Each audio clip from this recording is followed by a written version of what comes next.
Hey, hello everybody, and welcome back to Todd's podcast. We got an exciting guest today. If you're a Gator fan, you might recognize him. If you're not, and you were an FSU fan back in the early 70s, you might remember him and hate him. But for those of us that were Gator fans, we loved him. His name is David Hitchcock. He is a senior advisor here at Saunders Real Estate. He has the ALC and CCIM designation in the real estate business, which is the accredited land consultant and a certified commercial investment member, which are the two highest designations you can get as a land broker and a commercial broker. David is a 45-year veteran of the Florida agribusiness industry, probably a little longer now as we've aged. He had previous management positions when he got out of college with Bob Paul Citrus, Alcoma Packing, Haines City, CGA, and Helena Chemicals. His diverse background gives him a knowledge that of properties throughout Florida, and it helps provide a lot of guidance to the agribusiness that he does. He's been on probably most every road from Gainesville to South Florida, maybe even some up in the Panhandle. And as his business, he has the ability to help owners how to transition their land to other property values as the industry has changed. He's originally from Winter Haven. He was an Eagle Scout in 1968 that I did not know. He attained his Bachelor of Science degree in physical education at the University of Florida, where he graduated with a football scholarship in 1973. He lettered in wrestling. We'll talk briefly about that because I think it was a very brief wrestling career. Yes. But he was state champion in the heavyweight division 1 year. And but in 1973, he was the most valuable player and the co-captain of the Gator football team. He is married to Kathy, a father of 2 daughters, and a grandfather of 6. And if you spend more than a couple of minutes with him, you'll end up talking about his kids or his grandkids, so you know he's very proud of them. He specializes in Central and South Florida agriculture properties, agriculture transitional properties, and also residential development properties.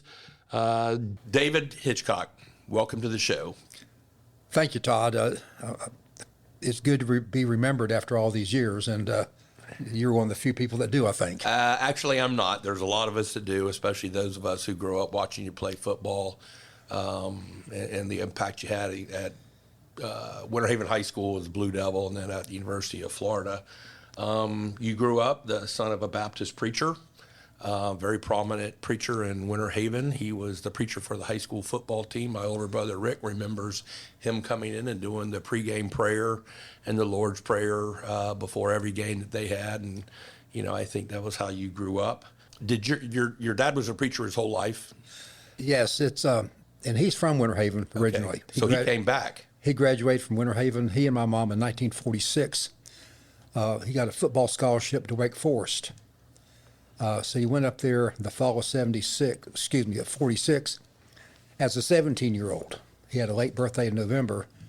So he went up there in 46. Well, remember, the World War II ended in 1945. So he said he got up there as a 17-year-old, and all these grizzled veterans were there, and he didn't last long. So he transferred to Stetson, and then where he graduated. After that, he went to Louisville, Kentucky, a Southern Baptist seminary, where I was born. And then he was at Wildwood for a while, and then we moved to Winter Haven, I think, in 1960. So he came home to Winter Haven and started Parkland Baptist Church. That church is actually about a block from my house, and know it well. It is, and it's interesting. They are now on their, I think, third pastor in 60 years. Yeah, so amazing. They last a long time there. Did your mom work outside the house, or was she part of the church culture as the wife of the preacher? Well, like in a lot of churches, you pay a pastor, and then the wife comes along for free. And so she was an organist and very talented. When I was in elementary, she went back drove for 3 years straight to South Florida to get her elementary ed degree. And then she was taught in the schools after that. What was it like to be the son of a preacher? You're living in a fishbowl. You can't get away with anything. Yeah. And I tried. Did you? Yes, I mean there are stories that I tried to just wherever I went, it was told. Even back then, I've got the press clipping that back then, if you remember, I got a speeding ticket, and they put it in the newspaper. Really? And Well, I'm glad that trend stopped. when yeah, I the got news driving. chief, my dad, I hadn't told him about the ticket. $15 ticket was in. He said, "What is this?" I said, "I was speeding around Lake Howard," and so. Yeah, I got one when I was in college and did not tell my dad, and they canceled our whole family's insurance. And he said, "Is there something you need to tell me?" And I had forgotten to tell them. Well, if you remember, back then State Farm had the big office there in Right. Haven, They're built in 61. and I got called into. Perry McGriff was a prominent State Farm agent in Gainesville. He called me in one day. He said, "David, Winter Haven is about to cancel your insurance if you don't shape up." So I shaped up, and they didn't cancel our insurance. Did you have a car in high school? Or a family car? Did you have your own car? Oh, we had a family car. I had 2 or 3 Volkswagens starting out. I didn't know Volkswagens could speed. Well, going around like Howard, Okay. going around like Howard didn't take much. What sports did you play growing up other than football, or was it strictly football? I played Little League baseball. I was not very good. They put me at catcher because I could block a plate. But remember back then there weren't that many sports to play. Right. Football, basketball, and baseball. Those were the 3. And being 5'7" of basketball, and I can't jump, so that wasn't a thing. So really I played baseball some, but after that was just football. Yeah. So your wife, you married Kathy. How did you meet her? I met her at Winter Haven High School in my best subject, which was at the cafeteria.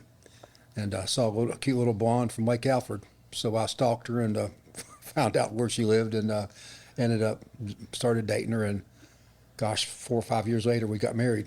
You got married while at the University of Florida. So Yes. What was life like as a star athlete?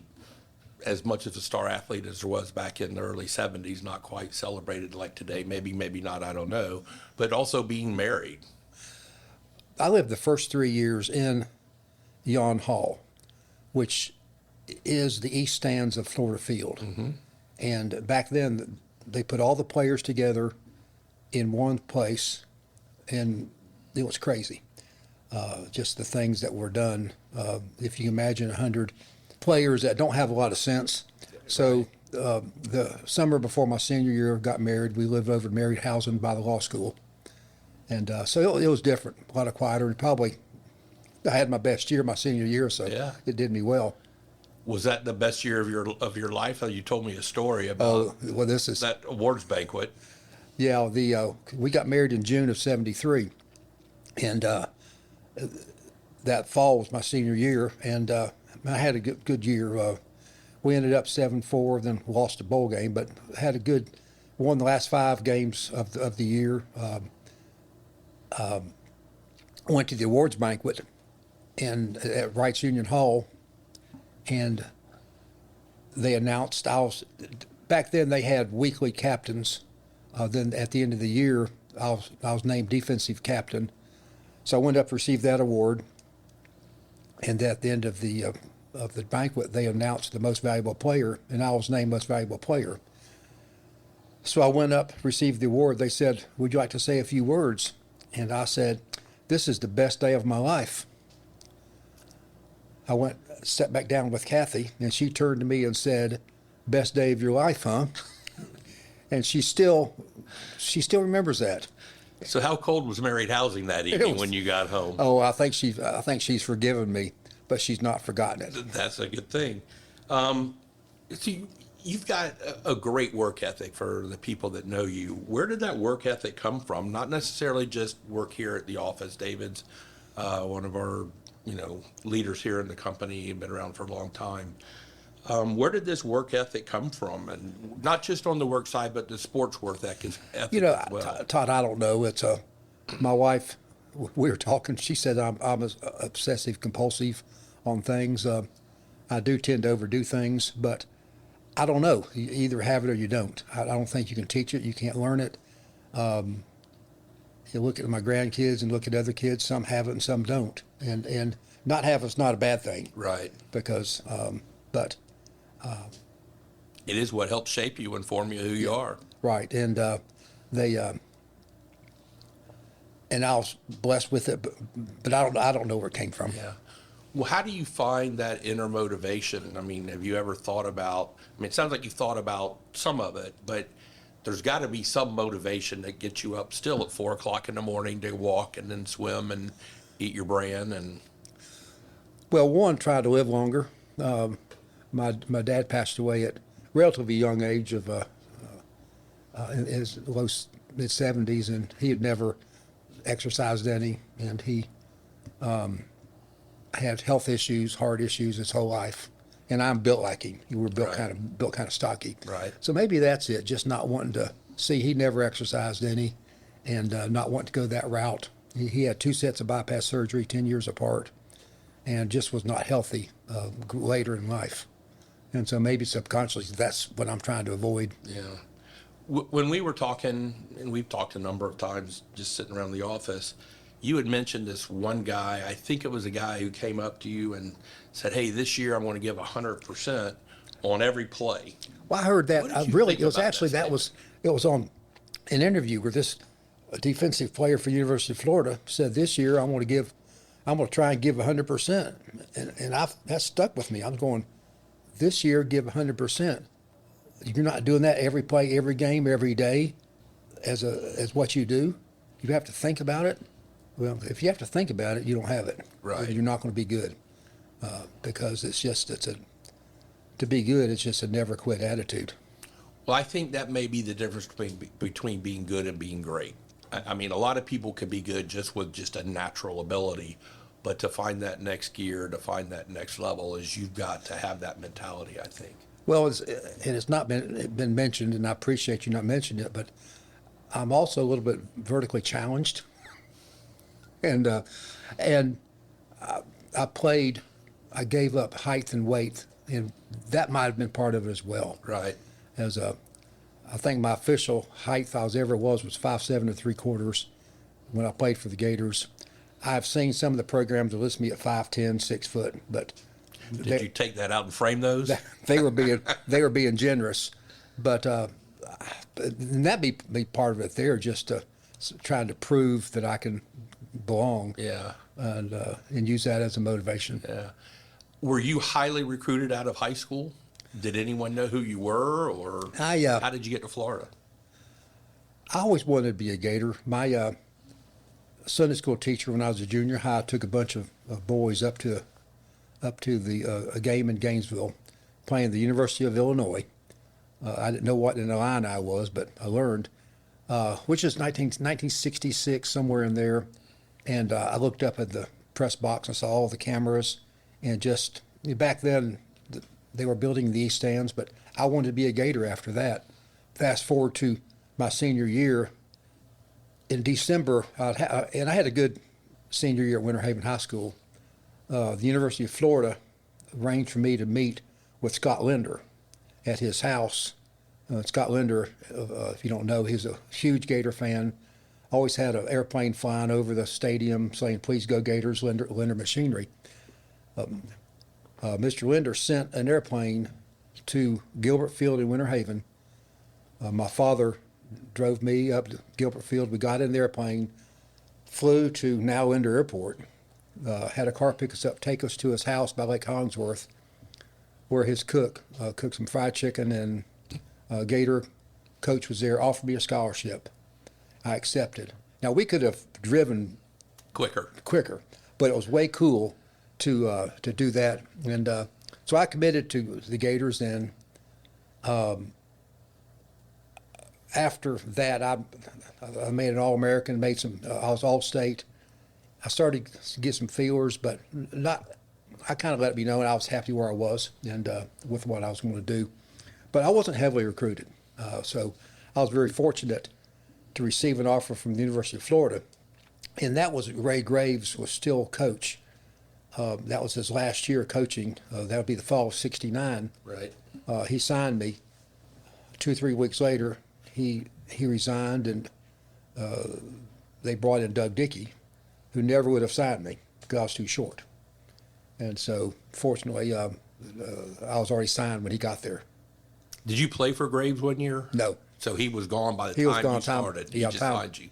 And I got along with Coach Dickey. We ended up doing well. He just couldn't get over having a 5'8" lineman, defensive lineman. He wanted these guys that could You should have told me you were 6 feet. That's what the press clippings were saying. I mean, he wanted his lineman to fill a door. Right.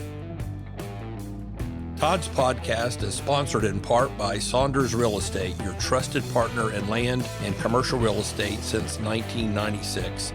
With over 125 expert advisors located throughout the Southeast United States, the full-service brokerage specializes in a wide range of property types from farms and ranches to commercial buildings and development land. If you're looking to build your legacy with a confident investment, please visit SaundersRealEstate.com or call 877-518-5263 to connect with an advisor today. What was your record against Georgia? Was Georgia the big rival back then that it is now, or was? I think the FSU is probably bigger. FSU? Back then?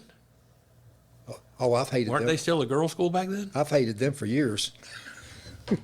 Most Gator fans have. I'd say FSU's bigger. But Georgia, well, my record, I played 3.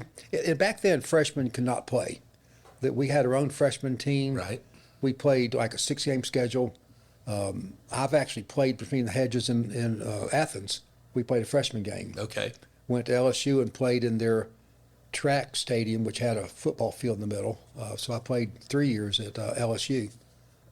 My record with Georgia was 1-2. My senior year was probably my best game. I'm looking at some old press clippings. I had 11 unassisted tackles and then 6 more, which I was Southeast Lineman of the week. I was actually back then very few games were broadcast. Right. Like 2 games, but that was broadcast, and I was interviewed after the game, which was pretty cool. I was named Southeast Lineman of the week. Did you get anything for that? I mean, just No. being on TV and getting an interview, that was your glory. That was it. And then got a lot of press clippings on that. I played probably one of the best linemen there, a guy named Craig Hertwig. He was like 6'8", 260. He was a tackle and the guard I played over was about as big. So, and you're 5'8", 160. well, I wish I was 160. I played at about 210, 215. Right. About what I am now, hopefully. So who did you play for? And we talked about this the other day, and you had one interpretation of that question and the other, and I had a little bit different. Did you just have that inner thing, I won't play for myself, I want to do the best I can, or I'm doing this for the Gators, I got to give it everything I got, or was there something else that you just was kind of driving you? And I think I just don't know. I mean, I think it all comes together. I mean, you don't want to embarrass yourself, your school, your family. My brother, I mentioned my dad was a 3-year starter for Winter Haven back in the 40s. My brother's older than me. He was a 3-year letterman at Winter Haven High School. And I felt the pressure then where, man, I needed to follow the Tramp family tradition. Yeah, and don't mess this up. In my sophomore year, we were playing, and then right before the season, my sophomore year, we had the 2-a-days going in practice, and then right before the season started, they called me up to varsity, and I made it. So I think that was a pressure, if I'm looking back, to try to keep the family legacy going. Yeah. Who was the greatest college player you ever played against?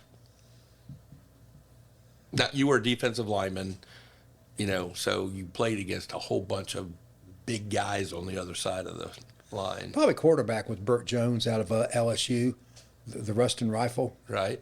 And we played them my junior year, and we in Gainesville.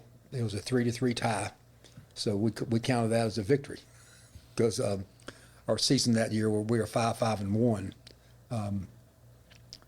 In that game, Florida Field had they put the AstroTurf in in 71.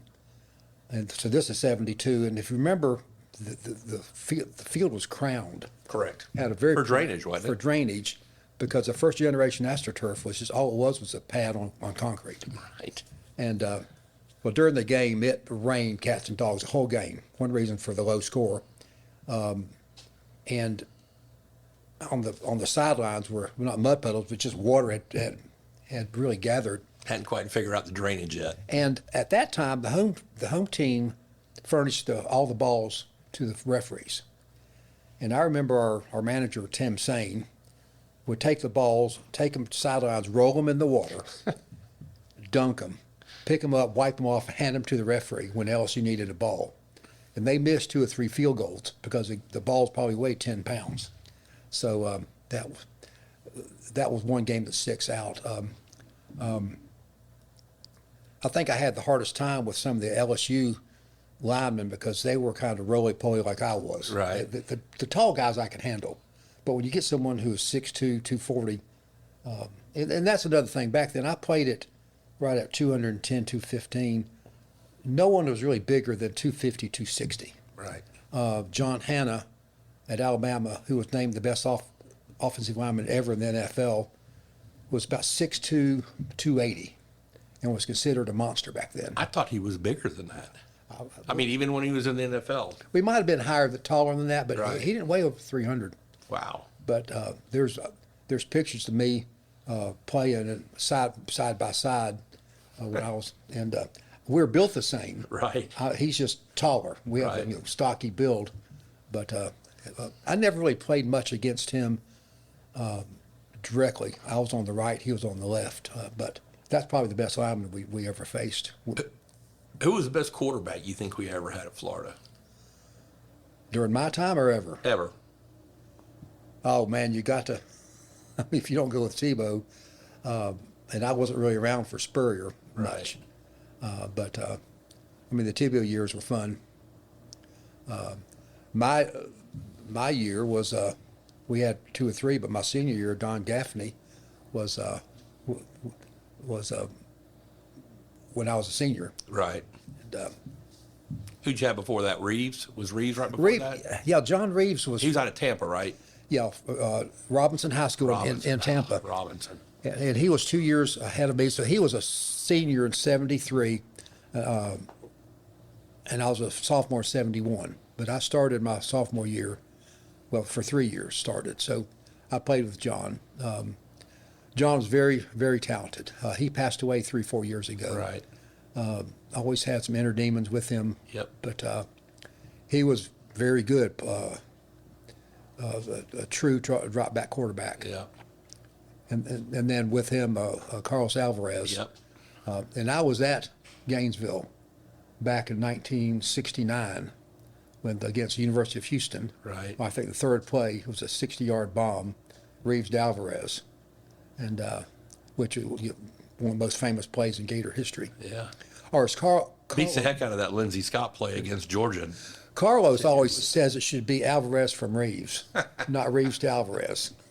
Carlos has a different take on it. Well, in our backyard, we had all boys in our neighborhoods. We always had football games, and I remember we would do the Reeves to Alvarez in the corner, dragging your feet, making those catches and everything. We never played Hitchcock in the middle, but we did play Butkus, but we never played Hitchcock in the middle. But Alvarez was a hero to us growing up. Had a great sophomore year. There's a great documentary, The Cuban Comet, right, that I went and saw in Gainesville. It was premiered last year. He got injured after his sophomore year, never was replicated that Right. year, but was a great guy. He was a good friend of mine. Still is? Yeah, and we follow him. He was an attorney. I always thought he was a little bit different because on road trips, he was actually studying. He would take his books with him. He wasn't a PE major? Well, I tell a PE major because I couldn't find anything easier. So, except anatomy was not easy. Yeah. But how was he as a teammate? I mean, just very personable. I just remember him being great when he played and what he could have become had he not been injured. It was a nice guy. was nice to me when I was a freshman and a sophomore, which is not, can't be said for everybody. Right. In fact, there was a guy, David Peake, who played, he's from Ocala. He was nice to me. I think, what's wrong with this guy? Yeah. He's nice to us. But, so yeah, it was rare when that happened. Were you nice to the young kids coming up, or were you that Probably not. standoffish seniors? Hey, Probably a jerk. I mean, I don't know that you've ever been a jerk. And, but yeah, I don't know, but I hope I wasn't. who's been the best coach we've ever had at Florida? Not that you played for, because you only played for Dickey, but When Urban Meyer, when he came the first time, he came to Lakeland and did the annual thing when he came in. the Gator gathering. Gather. I think we were at the Polk Theater, wherever we were. He spoke, and I said, "Put me in, coach." I was fired up. He was that good, that dynamic. Just talking to the alumni. So he was good. He was good in that he reached out to former players to come back. No one had ever done that before. Even Spurrier, when he was there, didn't bring the players back. That seems like the most basic thing you could do is bring the history back, and you may have relationships with some of these kids that they may not even know about, or you may have seen them playing football while you're there watching your own kids. It makes for recruiting to say, hey, come back, you'll be a family. Right. But he did it. He also, since I was a captain, for the years he was there, he would invite us back during homecoming, the night before homecoming. We would get to have dinner with the team. And then he would have all of us get up and speak. And so I have spoken to Tim Tebow. And That's got to help change the culture of the kids in the room and of the program to bring you guys back that were leaders back in the day. yes, it's such a, yes, so many reasons. And now since then, it's been hit or miss. No one has done the captain's thing, but most of them, even now with Napier, we get to go up one of the Saturdays before the season starts, and we'll have lunch, and then usually it's in that new indoor facility they have. Right. Watch a practice. You know, they'll take us through that new football palace they have up there, the weight room and all, and which is a whole lot different. We didn't know how bad we had it when we were there. We had nothing. Did you go up? I think the kid that they had last year that was 460 something pounds. Yes. Did you ever go up and stand next to that guy? No, Or you never. ever ran him? Never did. It's just That- got to be just a mountain of a man. Yeah, yes, and even now I see him with the Bucks. He's a mountain man. And just down. the agility that they've got. Yeah, and that's a big young man. What makes a college coach a great recruiter? Now can you have NIL money? But Right. Before that, I mean, you know, I think it's all personality and being real to these guys and offer them an opportunity, and one connecting with parents because that's the big decision maker as well. But when I came through, no one ever came to my house except so I didn't go through Right. that. But looking at it now, I did have an uncle who was a prominent attorney over in Clearwater, sat down with me and said, David, if you want to live in Florida, you need to go there. right. So There's a lot of sense to that. and now Florida is such a great academic school that's I think that sells itself as well. Hello, everyone. This is Ron O'Connor, aka Ronnie Ocean. I just finished doing an awesome podcast with Todd Dantzler, and I want to encourage all of you to listen in and subscribe to his podcast. We had so much fun. Man, everything was insightful. It was entertaining. It was funny. We just had the best time. Don't miss Todd's podcast. Back then, the country, state, everything was going through a lot of social and political times. You played through in high school and in college as integration was coming in. You and I have talked a little bit about that. Who were the black athletes? How were the black athletes viewed by the white athletes, and how were the white athletes viewed by the black athletes? You know, we started integration probably my sophomore year at high school, Right. somewhere in there, 1968, 69. Yep. And going back, in the earlier '60s, we would go by on Saturday nights, and the games would be playing. I guess Jewett High School would be playing on Denison Field on Saturday nights. So you always went by. Okay, they're playing, which I thought, they had to play their. So own the game. white schools played Friday and the black schools played Saturdays? Yes. Okay. You I don't remember that. I remember that. And then we started integration probably my sophomore year, and I didn't think that much about it. I think I had no problem with it.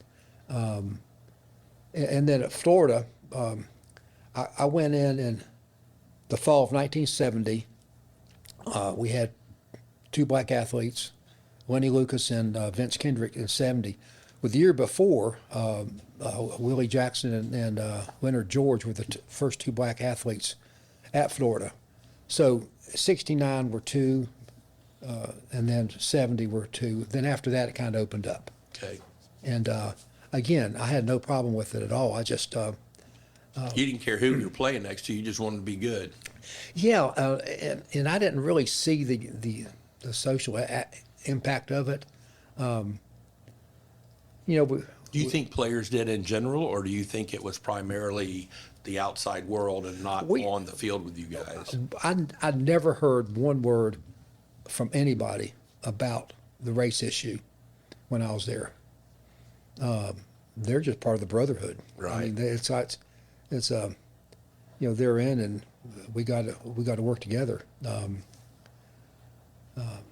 And growing up, my dad was a minister, and I remember him saying, we send missionaries to Africa, but here we won't worship together. And so I had the attitude that, it wasn't, to me, a big deal at all about black athletes coming in at Winter Haven or at Florida. You had told me the story. What was Don Gaffney the first black quarterback that came? Yes, Where was he from? Do you remember? He's from Jacksonville Reigns. Jacksonville, right. Jacksonville Reigns, which Okay. I forget the name of their coach. But they had a legendary coach up there, and I'll get in trouble for not remembering his name. But he was 2 years or 1 year behind me. My senior year, we had lost. I think we started off winning 2 games. We lost 4 games in a row. Who was your quarterback then? Remember? I think it could have been Chan Gailey or David Bowden from Lakeland. But we had lost 4 games. There was talk about, were they going to get rid of our head coach if things didn't change. So we went to Auburn. Florida had never beat Auburn at Auburn. All through the history, we had never won at Jordan-Hare Stadium. So we had lost 4 games. We went up there. They changed quarterback to Don Gaffney, and we won. And then we won the last 5 games of the year. Did Gaffney start or did Yes. he come in? So I think he started. And now, everybody goes back. Don Gaffney was the first, black quarterback at Florida. Again, I probably should have realized it had more sensitivity to it, but I didn't. Again, we're in the trenches. We're trying to win. Right. And if he could let us win, fine with me. He was a great quarterback, a great guy, just very humble, very quiet. But to get him on the field, he was great. And, Do you think he recognized the moment that he was in probably doesn't sound like he ever really talked about it, but do you think he ever realized the moment that he was in when he was coming in as like, oh my God, I'm the I don't- African-American quarterback here? well, might get him on sometime on your broadcast, Love but to. I don't know. I didn't see it, but I wasn't a black athlete either. Right. Do you stay in touch with him, or do you? Where is he? I see him, yeah, and I'm on Facebook with him, Okay. which that's how you I thought you were communicate. still in MySpace. No. And I see him at a lot of these events, and he had his brothers, Warren Gaffney and Derek, and I remember a Derek Gaffney too. one of them just passed away. And so I follow him with that. But Jacksonville Reigns, and I'll think of that coach up there because he was legendary. So I asked a few people some questions here in the office. Said, "Hey, you got any questions for David?" They're around you all the time, and Zane, this young man that works for us he's from Crystal River, but he's with us. He gave me like 30 questions. And he said, if you give me a few more minutes, I'll come up with some more. I said, no, Zane, I think that'll handle it. But, he asked a lot of pretty interesting questions. And he wanted to know, what was the biggest hit you ever gave or you ever took? And I can't imagine, I would assume there's a lot of contact, line to line, but well, one not thing like about defensive backs taking out Alvarez or something. Well, one thing about being on the defensive line, you don't really get enough speed. Right. The biggest hit I took was in spring practice. I think after my junior year, I was going in, and the running back came, and helmet drove into his knee drove into my helmet. Right. And I literally saw stars. And they took me off and took the helmet off. That's when I saw the stars. The things were floating around. Right. And they realized that I had a concussion. And this was 1972, and Chris Patrick was our trainer, and he sent me over to the infirmary for the night. That was the protocol? Well, to be observed. Which I think, looking back at it, I think that's pretty progressive to have somebody monitor me for and then I didn't play anymore after that. I missed the spring game, which I loved. Did you have any other concussions other than that they diagnosed? Or No. I may have had some, but that was for real. I came off, and there's things floating around in space. What do you think that first generation of AstroTurf did to your body? Was it just like playing almost on concrete with just a little bit padding, or was it a little bit better? Well, it might have been better than concrete, but not much. Not much. One, in the turf burns. Right. You would have to wear pads, because when you slide on it, it would just burn, Right. a friction burn. But I think I liked it because I got by on speed and quickness, and it was a fast track. Right. So. Well, I always heard that was the speed guys liked it because it made them faster. I never really thought about you guys in the line that you had to move quicker, just a foot or two, but you got there quicker. Well, one thing, how the game has changed since then. Back then, the offensive linemen could not extend their arms out. Right. They had to hold them to their body and kind of just dance in front of you. And so it was easier for me just to grab them and go around them. Now, So you could grab them and throw them. They just couldn't touch you like that. And you could get around them. Now they extend those big old arms out all the way out, and then they grab you. Right. So the game has changed. How do you think you would fare in today's game? If it weren't for those rule changes, I think I would probably. Back then, there was no workout program. Right. You go now to the University of Florida, and all these schools have massive weight rooms. It's just millions of dollars of equipment. Our weight room was, my senior year, was second floor of Yon Hall. It was just a room, probably 2,000 square feet. It had a couple of universal machines and some free weights, and that was the weight program. I never really put on, I think I benched 350 at the most, but my build now, I would have done a lot more. Right. And I would have gained weight too. I would have put proper weight on. So could I play today? I don't know. Yeah. At 5'8", 220. Yeah. I'd have to be equivalent now to 240, 250. And could I put that much weight on? I don't know. So what made you technically so good? Was it all about leverage? Was it all about your position and your footwork? Because again, you're going up against John Hanna and these other guys that were mountain men back then. One thing I had the same defensive coach for my 3 years on varsity. Jack Thompson played. He was 10 years ahead of me. He was small like I was, but I did the same drills for 3 years. Defense is all about reaction, and I did the same drills for 3 years, and so it went without thinking about what to do, and it just came automatic. Right. And now I see if they don't have a good defense, they get rid of the coach and bring in a new coach. So now the players are having to learn new techniques every year, and so they can't build in and do the repetition and get good. So when you hear that on TV, hey, they're changing the offensive coordinator, defensive coordinator, that really is a big deal to the athletes. and just your routine and just how you train? And I think and more for defense, because defense is reaction, and you have to react quickly. Every play, every position on defense, because you're always Right. reacting whatever the offense is and doing to you. we did very little blitzing. We did some, but and every play is graded.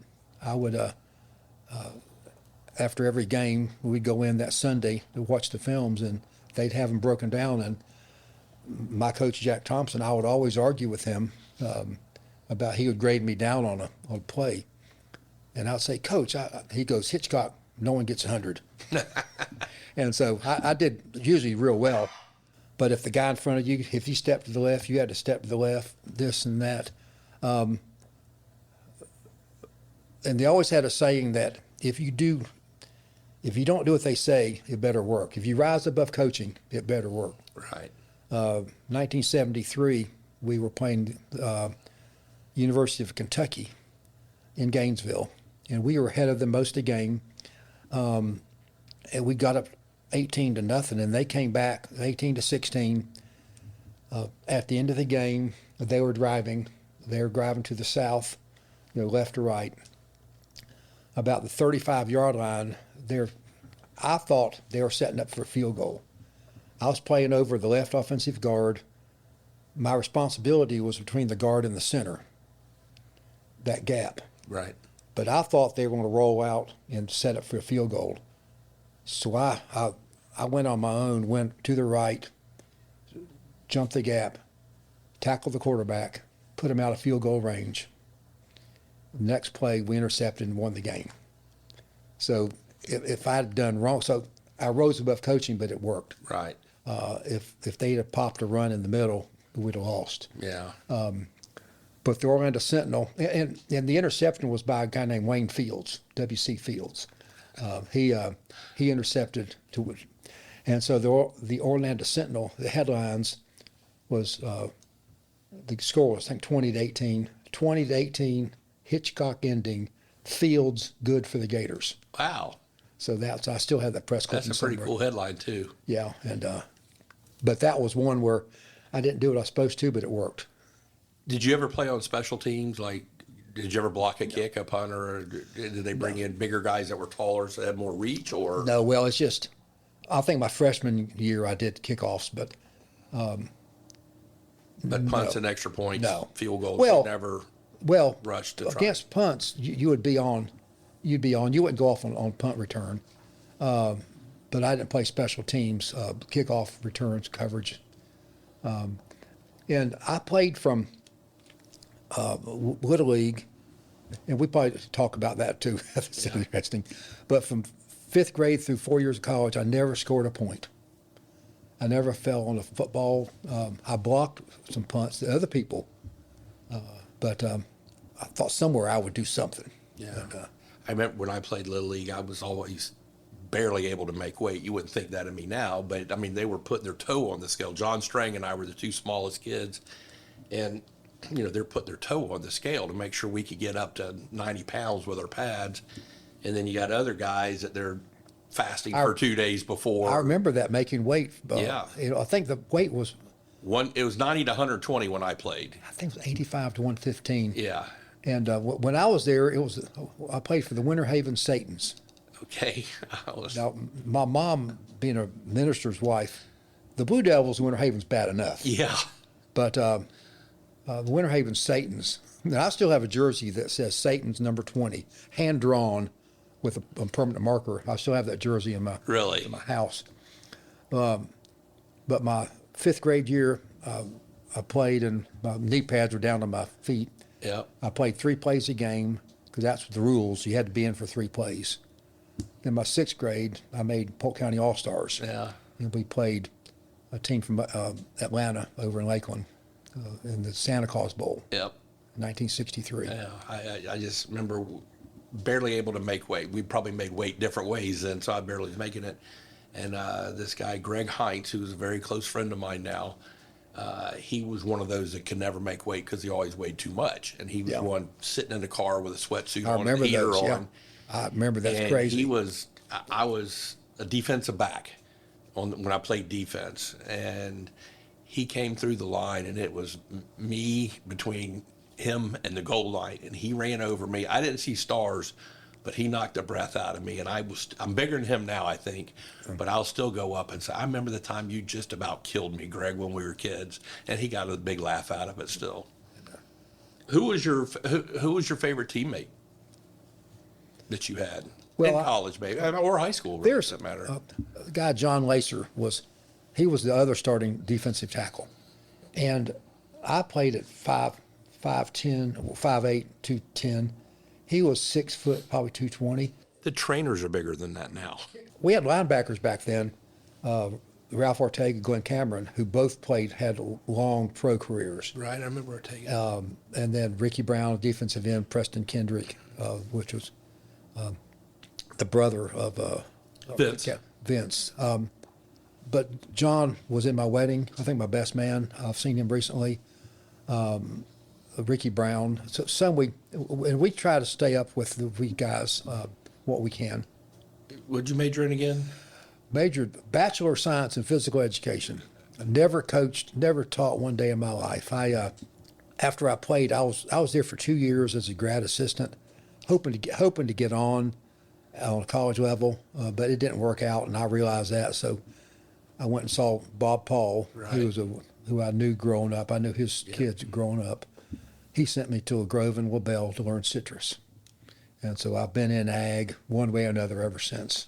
So you did it for like 20, 25 years since you got out of college? Is that what you did for your whole life after college, for about 25 years, or a little longer than that? Well, really it's been even real estate. I mean, you talk to, but I was a grower from 76 to 94. And then I worked for Helena Chemical, sold to farmers. Right. So, and now I'm selling farmers' land. So kind of working with growers and farmers ever since, the whole time. Hey everybody, this is your host, Todd Dantzler. As most of you know, I'm a partner with Saunders Real Estate and have been a very active and working broker for over 42 years. I have fostered strong relationships throughout the state of Florida, working on properties ranging from agriculture and development land to multifamily, commercial, and industrial projects. If you have any real estate needs at all, please give me a call. I'd love to help. My direct line is 863-877-2846. Thank you. So ran into this chick named Sarah in the lobby a little while ago. She had a question. And she wanted me to ask you what campus was like back then versus now, and like the school spirit. She said, hey, did you have the ability to sample the school spirit while you were an athlete?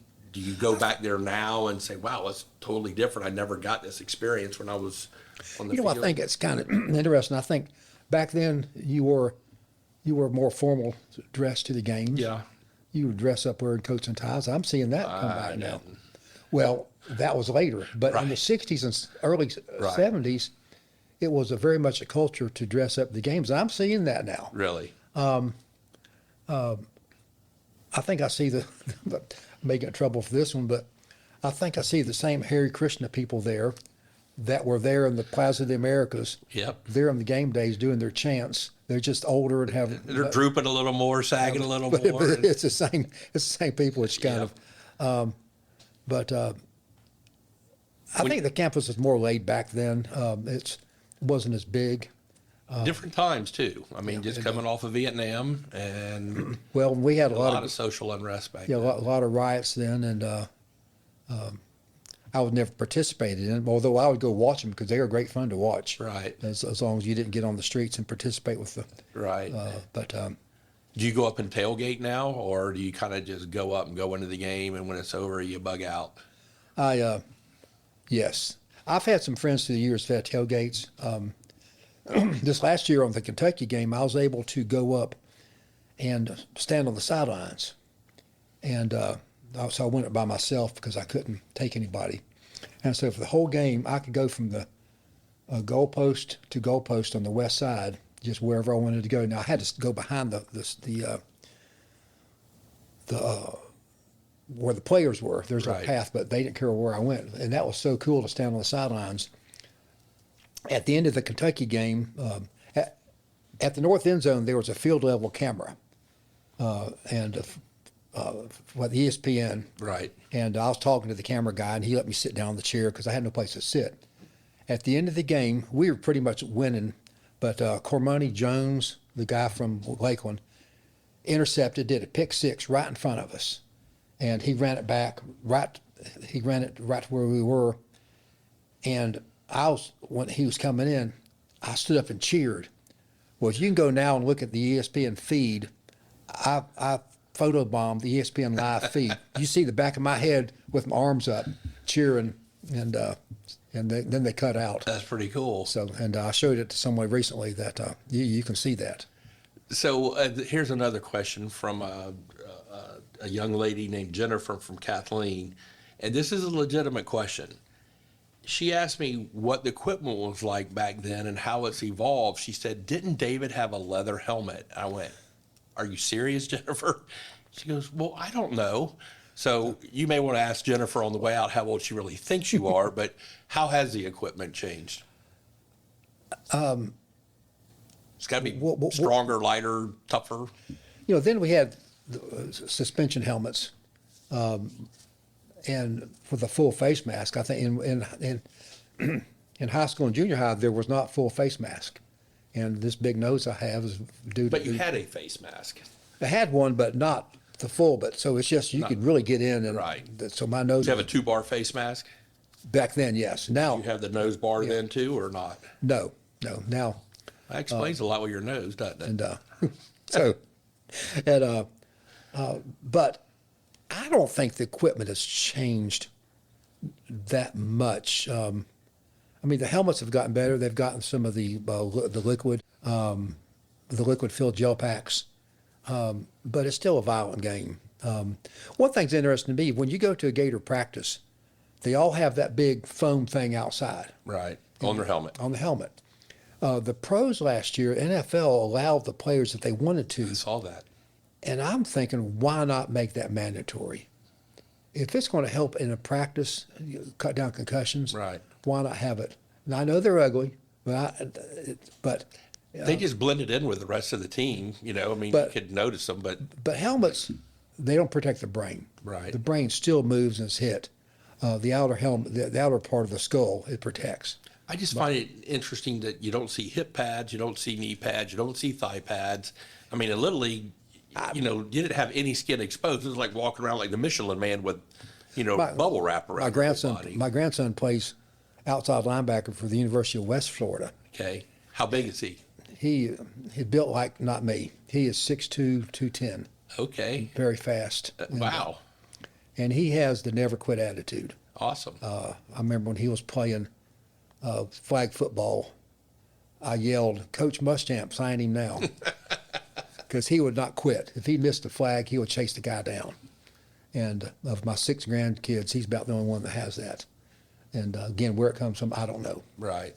But he doesn't wear anything lower. I mean, it's what scared me to death, because we had knee pads, thigh pads, hip pads, and I would not want to go to war with anything less than that. Did they have that. rib pads or flak jackets like the quarterbacks wear now? No.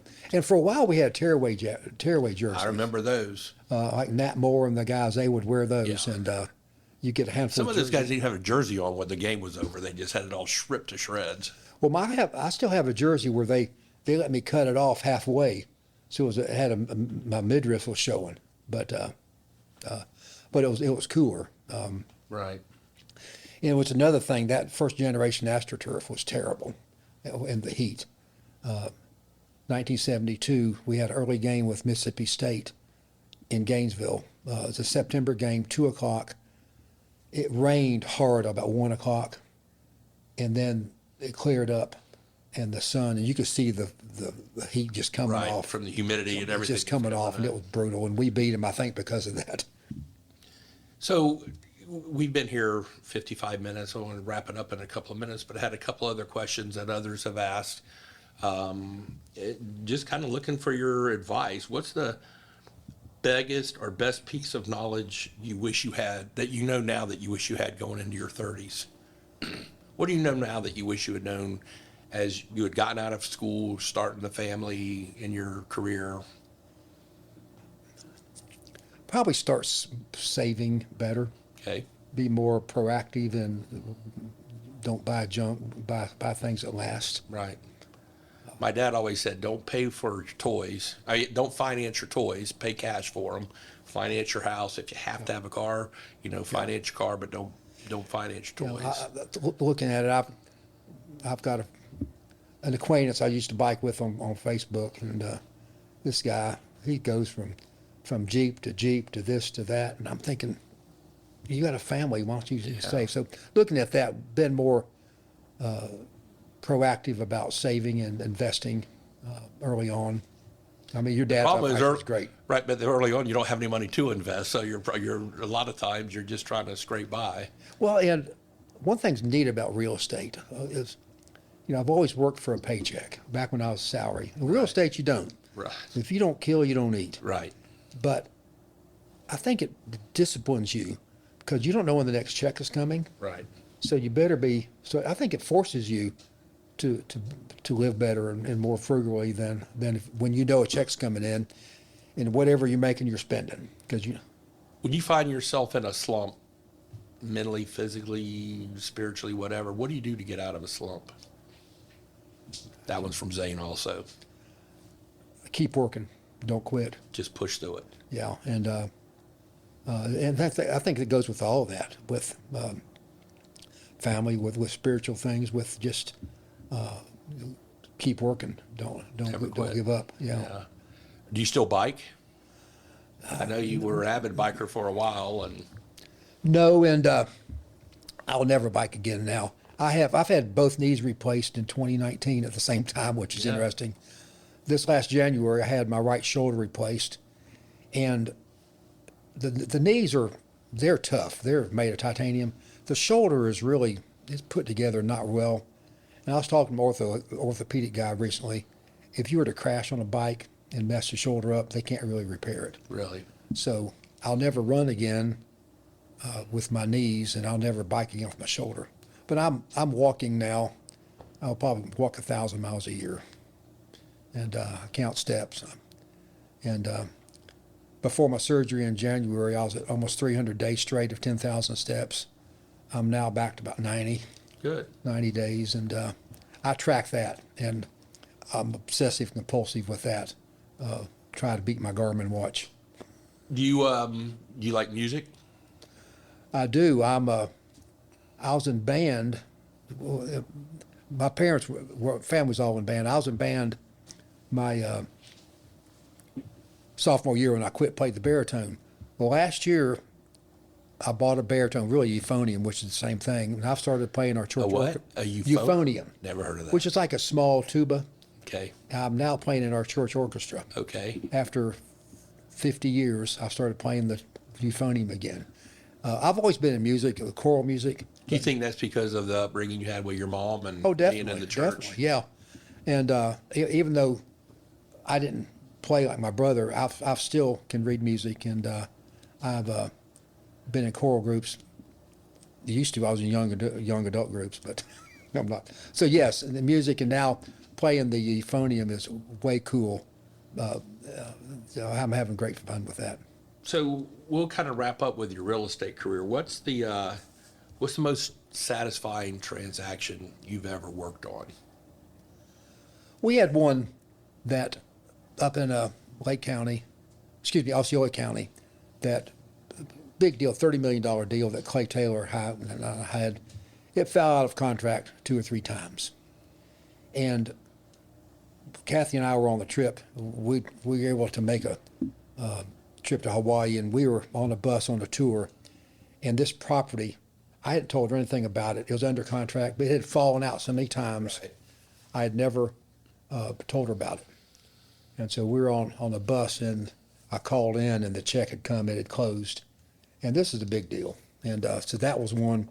I wrote a number, showed it to her. She goes, "What's that?" I said, "That's what we just made." And that was fun. It made the good trip even better. You had steak and lobster rather than just steak that night. I took Clay and his wife out to Japanese sushi, one of those type of things, because it was but I always say all closings are good. Absolutely. Some are better than others, but if Yep. I can make $1, it's don't. Is that also the hardest deal you've ever done? It fell out of contract 3 or 4 Yeah. times. Yeah, that was one that he just had a lot of hair on it. And Is that also the longest deal you'd ever worked on, from like listing to, or were you just representing the seller? it was one of we had both sides. Okay. So it was one of the longer ones. I think I've got one now that's even extended another year. Yeah. But that was a good one. And I had a good one, not as big, but in 2010, if you remember, 2008 and 9 were all horrible, but I had a decent one then that kind of got me up, got up on plane, Good. got me going. But real estate's a neat business. It's hard. It's hard. It's once you get in it, and these young guys, in the starting out is hard, but once you get in it and you get some sales going, it can be very rewarding, not also financially, but also for a goal set. Yeah.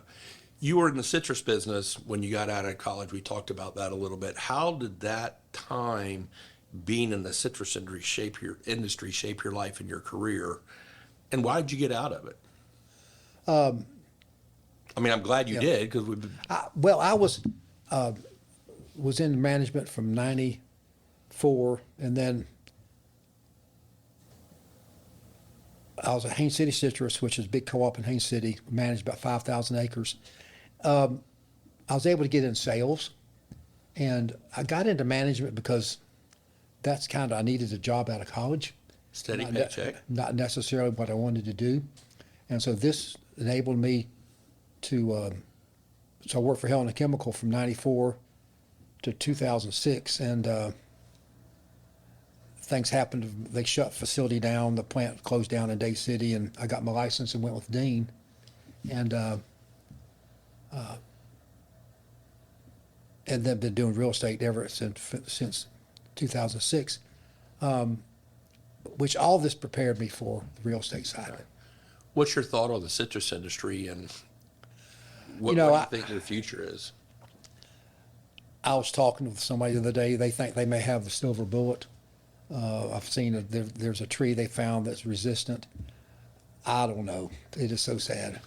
There's so much of so many acres that have been taken out of production, so that will change. I don't think we'll ever be back to the glory that we had, but I do think there will be a resurgence. I think they will find something, and someone will figure it out. Well, it won't. Yeah, a lot of the infrastructure's gone. A lot of the land has been sold. Packing houses, processing plants. I mean, Yeah, they're all down. It's very sad. I mean, when I worked for Haines City Citrus, the huge co-op, that was a small city into itself. right. You go over there, the fruit graders, the drivers, the forklift operators, my operation, which is the grove production, I managed 60, 70 people, had hundreds of blocks I managed, and now it's all gone. We've talked a little bit about your family. You want to brag on them a little bit? Because when we talk, you light up when you talk about your daughters and your grandkids and your wife. I've got 2 daughters. Kelly is the oldest. She has 3 children, Abby, Sam, and then Robbie. Robbie's one playing football.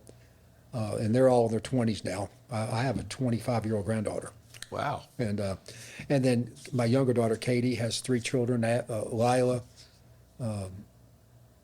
Carter, and then my youngest grandson is Wilder. And Is he wilder than the rest? He's not bad. He's a cool kid. But yeah, I have, and both my daughters live in Lakeland. Okay. Sam lives in Boston now, and Abby's in Tampa. But they were both raised in Lakeland, which has made life very interesting and fun. You mentioned one of your grandsons is playing football in collegiate. Is he the only athlete out of the 6, or that's done? Sam pole vaulted, was pole vaulted for Williams College, and has the record, school record for indoor and outdoor, and was an All-American. Now this was an NAI or Right. small bits of Williams is a mini Ivy League school, but he pole vaulted, Neat. but he did not have the. Could he bend the pole, or? Well, he's another 6'2" Okay. stud athlete, but he didn't have the green-eyed go after it. He was very smart. So they've done better. What'd you call it? Outdo your coaching? What'd you call that? Well, rise above coaching. So they've risen above their DNA on the Hitchcock side. Well, their other granddad is tall. Okay. So both Good. of Good. those, and my other two grandsons will be tall as well. Is there anything I left out, or we left out talking about it? Anything else you want to talk about? No, I appreciate the time of going back and Yeah, it was fun. things, and yeah, it's I didn't realize at the time what I was able to do. Yeah. You being did on- great things. Being on the sidelines, Kentucky game again, people would give anything to be able to be where I was, and Put Hitchcock in. I realize that now. Yeah. What I was able to do, and at the time, that's what you're doing, but now it was very cool. Yeah. What I was able to do, and That's the gift of reflection, being able to think back at it. And what I really enjoyed about this process and getting prepared for this is you sent me a whole bunch of photos that your mom kept of you. It's newspaper clippings from, high school to college, and, she's written on them. They're all black and white. Yes, Sarah, there was black and white back then. Now it's color. But, hey, this is David. He was MVP or had 2 tackles. And that was how people scrapbook back there. Now they just scan it and send it. And it's so interesting looking at those photos you sent me. in one of those photos, David speaks to. I think I spoke to the one over in high school. Probably. I'm sure you did. And I came to and it said David speaks to devils. She's crossed that out. So Well, thanks for coming on the podcast. I really appreciate it. It was a lot of fun. It was fun reminiscing. It's fun working with you, but it's fun working with a guy that was kind of our hero. Again, growing up with all boys in our neighborhood, we all had football games, and we would go Friday nights and watch you play, and then go Saturdays and watch you play, and come back and play backyard football. and back then, Winter Haven football was probably at this golden time ever. Yeah. We'd have 10, 15,000 people at the games. Right. It was just- Absolutely. it was so much fun.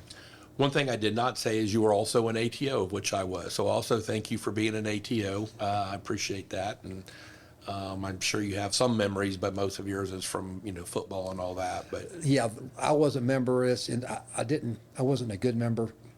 you were. Everyone's a good member if they're they still don't. there. And I appreciate that time as well. It was fun. Appreciate you being on. Appreciate the memories that you brought to Gator fans forever. And hey, if you know anyone played for FSU or any FSU guys that you want to get on, give me a call. Maybe we can figure out a way to talk to them as well. Just talk real slow to them and don't confuse them. And that was David Hitchcock, and he can be reached at David on myspace.com. Appreciate you coming in, David. Thank you. It's a great podcast. And now I want you folks to go listen to some music. As the podcast is over, I'm going to suggest a little Peter Frampton from Frampton Comes Alive from 1976. And 2 of my favorite songs are Do You Feel Like We Do? And All I Want to Do Is Be By Your Side. So, David, thank you. Listen to some music. Eli, thank you very much. Thank you, Eli. All right. Hey, everybody. I want to thank you for listening to Todd's podcast. This has been your host, Todd Dantzler. As always, don't forget to rate, review, follow, and subscribe to Todd's podcast on your favorite podcast app. If you have any questions for me or any suggestions for future guests, please call or text our number at 863-288-0944 or visit todddantzler.com. Again, that's 863-288-0944 or visit my website, todddantzler.com. I look forward to hearing your questions and feedback, and please take care.